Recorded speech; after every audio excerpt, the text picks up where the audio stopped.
Hello Robux, this is Gilkaya here, and welcome to Conan Exiles, the Isle of Siptah expansion. Officially, the official expansion. Today I'm going to be sharing some good tips with you, telling you all about the map and everything you really need to know on day one. So all the really important tips, tricks, bits that you actually need to know about this map. So let's get into it. There are also some really important mechanics that you 100% need to know before you start on Siptah, because it could end up in your base being destroyed if you build in the wrong location. And you can probably tell which kind of location you shouldn't build in by the looks of it already. So if we look on the map here, I'll give you a quick example. So we have all of this, right?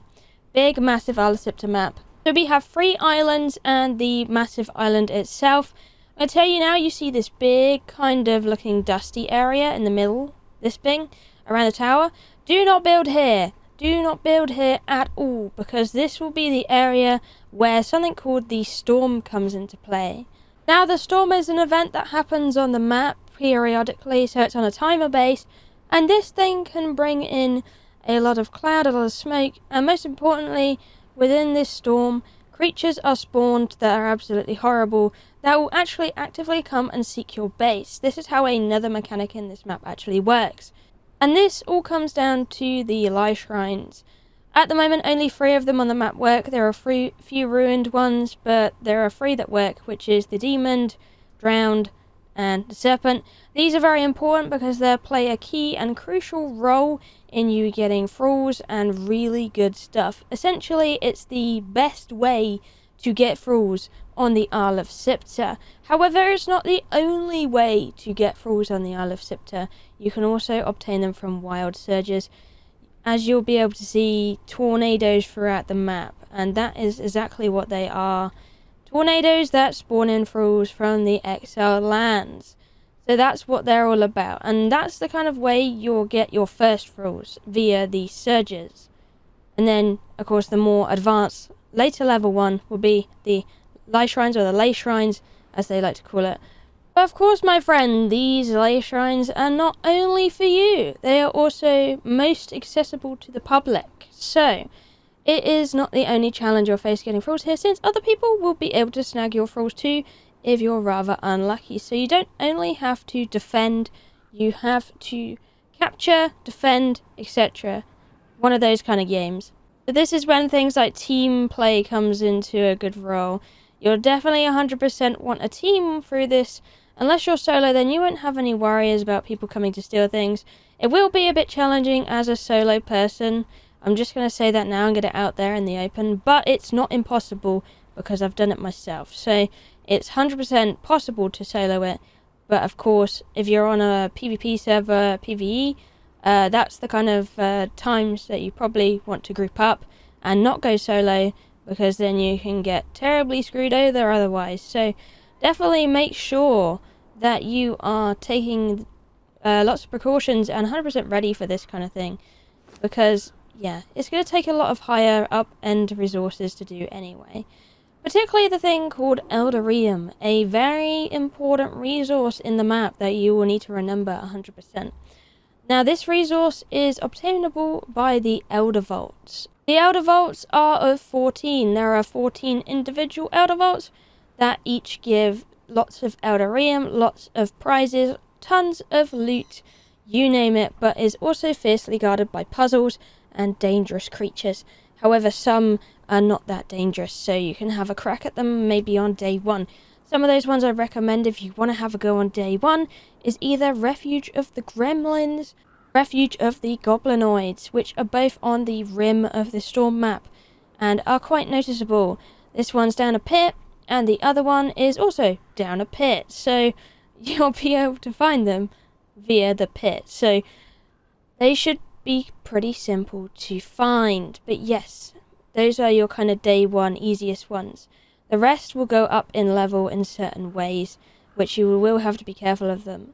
I definitely don't recommend, if you see any Elder Vaults by the name of the Serpent, never go in them at day 1 unless you just speed through and go to level 60, because 100% it is a higher level vault for sure. So definitely be careful with that, especially if you're on your own. Perhaps if you're with a group, it'd be a little bit easier. But just, that's my little warning for you anyway. However, there's something probably you want to get via the Lay Shrines the first day or when you first start playing. You see these? These will give you a kind of recipe you can learn to use, and this will give you something called the Delving Bench, which is something that allows you to pretty much make legendary items at your own fingertips and special armor. So I definitely recommend perhaps getting ready with that. And I'll give you a little bit of tip now on those delving benches. You pretty much feed it something similar and it might give you something similar back. So for example, if you were to feed a delving bench some Eldarium and also some light armor, it will give you a recipe called durable light armor, which is basically light armor that is more durable, explained exactly there. So definitely have a test around with that. There are absolutely tons of recipes that way to actually look for and find with the delving bench. The delving bench is a very important feature of Siptah and is currently exclusive to Siptah as well. And like I was saying with the vaults earlier, if you did actually want to go and see where all the locations of the vaults are, look on my map right now. These symbols you see here, any of these funky looking language symbols you see, are the locations for each and every vault. So that's all 14 on the map displayed right now. So if you want a guide, well, use it, because that's how you'll get to each and every one of those separate outer vaults, which will be an absolute core feature in your gameplay. As for PvE people, yeah, these dungeons are very good for PvE as well. Probably more of a PvE feature than PvP. Middle of the map, more PvP orientated, but also is favourable to PvE as well. The wings of these two sides is where you'll be building your base, potentially. On these mountainous peaks over here is a really good spot for PvP players, may I say.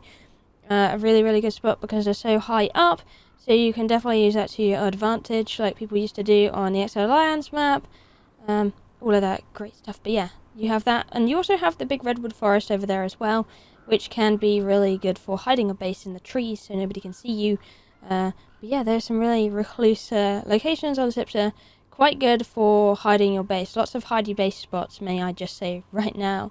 Another thing you should know as well, this island you see at the top, the shape of a heart, is your equivalent of Set City. So it doesn't have thrall, like this map doesn't really have thrall camps on it, but this is the only thrall camp on the island.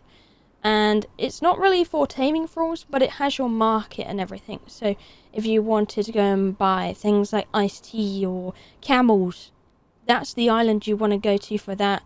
And that's what tips I can give you there. So definitely do check that out. And that is pretty much going to wrap up my overview of Siptah and should give you a really, really good start. So definitely take note of this information. Do not build in the middle. Make use of the outside for your base locations. Unless you want your base destroyed, then do build in the middle, because I'm going to warn you now, it's not only like monsters that are going to try and destroy your base, the actual storm itself will damage your base, so your base you'll have to like constantly repair it. So it's yeah, it's not worth living in the middle. Just take it from me. But yeah, hopefully you'll have a wonderful time on the Isle of Siptah. There's many new things, there's new armor sets, there's new weapon sets, loads of them. There's even 2 new building sets that evolve around Flotsam and the Stormglass set that come with the Siptah DLC.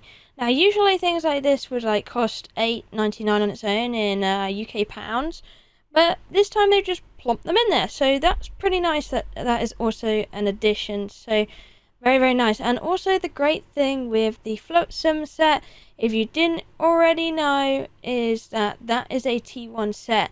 So instead of sandstone, you can actually use this time, and it's the first of its kind. We've never ever really had a T1 before. It's always been that sandstone.